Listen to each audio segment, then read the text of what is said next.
Basically, you going by Caesar rules. Yep. And Jesus said up to him about them trying to trick him. He called him a hypocrite. And you know, I don't like those type of people neither. And we run into them all the time. Like they might know the answer to something and then they ask you. You got what I'm saying? Just to try to Oh trip yeah. you up. Even if it's something simple. You got what I'm saying? Me and Minister Tyrone was talking about it the other day about somebody said they went somewhere or said they wasn't going nowhere and they was on Facebook. So he seen them go somewhere. But you lied. And what Right. I'm saying is like you don't even gotta do all that. And it's easy to be found out of. But people will try to trick you. People will try to always call them detectives. Like somebody will try to trick you, just like they was trying to trick Jesus into getting in trouble, into going to jail, into getting fussed at, into getting, mess your marriage up. Whatever you got going on, somebody will try to trick you. Or sometimes somebody might have some information on you. Okay, and then they'll try to come on to you. They say, okay, they know you married, but they gonna come on to you anyway, even though they know you married. Just so they can go back and start something. Tell somebody. And that's the same type of mentality that these people have because we're trying to start some mess up. And if we start this mess up, we know that Satan is gonna get the glory. Because it's gonna be a downfall, a spiral effect. So that's what these people was trying to do to Jesus, but they was trying to get him killed. Yeah. Like we said, Caesar don't play. So as soon as you get an order and you tell Caesar, you get back to Caesar's soldiers, that somebody disobeyed Caesar, they'll kill you right then because they don't even want to deal with Caesar themselves. Because it's going to be like they didn't hold their post down. They didn't do their job. So when somebody come and tell you that somebody did something against Caesar, his soldiers, you're going to take care of that. So in their mind, they was like, man, we're going to run some game on them and try to get them interfere where Caesar's soldiers can kill them. So like you said, he asked about the money. He said, whose inscription on there? Caesar's face is on the money.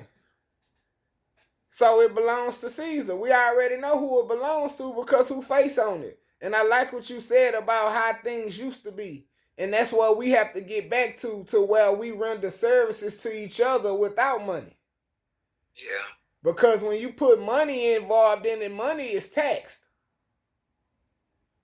Because of the inscription that's on the money. Our subscription ain't on the money. Our face ain't on the money, so it don't belong to us. It don't belong. So if you dealing with this money, then you got to deal with that system. But if you learn how to do I do this favor for you, you do this favor for me, I do this, you do this system, then things will work like they used to work, and they used to work smoothly. Right. Everybody had their own business. Everybody knew how to do something. And everybody helped each other. That way you ain't even in this situation at all. They wouldn't even be able to come to you and ask you about no money because they never seen you with money before. Right. But when they see you with money and they know what you're doing, then they say, hey, man, look at this. Should we pay Caesar or not? Because we feel like, man, we'll stone you, boy, if you say the wrong thing. Because we going to take up for Caesar, too, because we want to look good in front of them. We want them to feel like we on his side. We listening to him. We the perfect house person for Caesar. And God is saying, that's his, let him have that. Give me what belong to me. What belong to me is your praise. What belong to me is your service, your obedience, your love.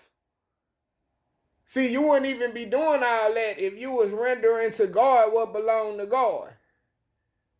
Your spirit wouldn't have a bad spirit like you have trying to trap nobody or try to trick nobody. That's a bad spirit. That's a sign of the enemy. And I said it like that because a lot of us do that and we need to stop it. Stop trying to trick people. Stop asking them questions, running game, and like all that. Like it's time out for all that. Because those things cause confusion and those things could get people to lose their life. Because somebody said something that wasn't true or somebody said something and it got back to the wrong person. Now it said that when Jesus gave them the answer, they marveled and walked away, but they always marvel. Yeah. Because you don't understand God's understanding. He said, my ways are not your ways, and your ways are not mine. Like, you don't even think like me. I think on such a high level, how we be talking about playing chess, we 5 moves ahead. Man, God, so many moves ahead, you sleep. Yeah. So when you thinking, man, what I learned is each year or from since I was young, certain age groups, then the word begins to mature. So as you mature, the word matures in your life. So things begin to change and you like, hold on, it mean this and this? It mean this and this and this and this too? Because it's maturing on you. So back then they was marvel because they didn't even understand what he was going to hit them with. And he did it such easily. After he called them out, then he hit them with the answer. An answer that you can't even do nothing but walk off. Like, oh, gotta go. Yeah. He did it again. Because that's what he keep on doing. We ain't thought of nothing yet. I thought my masters, the Pharisees, the Sadducees, were smart. He made that question seem basic, like an elementary kid could answer it. We couldn't trick them. We couldn't trap them. Let us go. Let us get on out the way before somebody get mad at us, before the crowd start tripping because we asked him something that we shouldn't have. I like that Jesus never get mad and start hitting on the people. Yeah. Man, I'm going to be honest with you. When I was younger, when you insult me, that means you want to fight. Yeah, so true. You trying to play me? What you think this is? And that's just how easy something could spark up. But Jesus ain't get mad. He just gave them an answer, told them about themselves, and they left. He ain't have to run. He ain't have to hide. He ain't have to escape through the crowd. No. He just continued to be him. All knowing, all power. I knew when you walked up on me, you thought you was going to run game on me. It's the same way your parents and the kid is, right? When the child trying to run that game and you know that game already, you just laugh. You say, look at this boy here, man. He didn't try. He ran that one.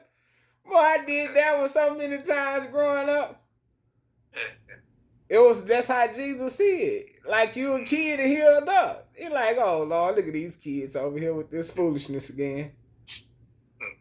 We ain't drink all the juices, so we ain't eat all the chips, but ain't no more chips in there. Come on, man. Ain't no more chips. Ain't no more chips. Who else did it? Yeah. Something that simple.